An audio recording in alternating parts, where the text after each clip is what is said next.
Welcome to Madasaling Pinoy, your prayer partner. Holy Gospel today, August 18th. Ngayon ay ikadalawampung linggo sa karaniwang panahon. Pakinggan at pagnilayan natin ngayon ang salita ng Diyos.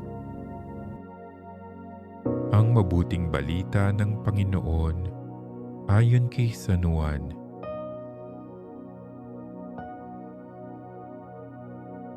Noong panahong iyon, sinabi ni Jesus sa mga tao, "Ako ang pagkaing nagbibigay buhay na bumaba mula sa langit. Mabubuhay magpakailanman ang sinumang kumain nito.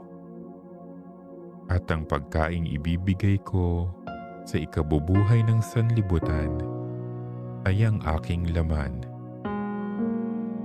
Dahil dito'y nagtalo-talo ang mga Hudyo. Paanong maibibigay sa atin ng taong ito ang kanyang laman upang kanin natin? Tanong nila. Kaya't sinabi ni Jesus, "Tandaan ninyo, malibang kanin ninyo ang laman ng anak ng tao at inumin ang kanyang dugo, hindi kayo magkakaroon ng buhay.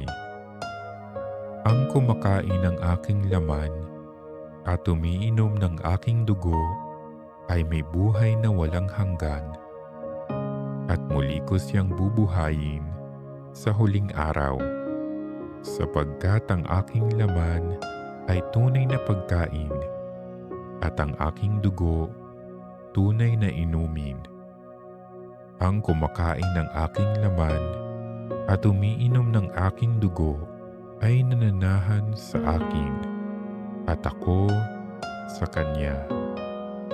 Gayon din naman, ang sinumang kumain sa akin ay mabubuhay dahil sa akin. Ito ang pagkaing bumaba mula sa langit. Ang kumakain nito'y mabubuhay magpakailanman. Hindi ito katulad ng kinain ng inyong mga magulang sa ilang. Namatay sila bagamat kumain niyon." Ang mabuting balita ng Panginoon.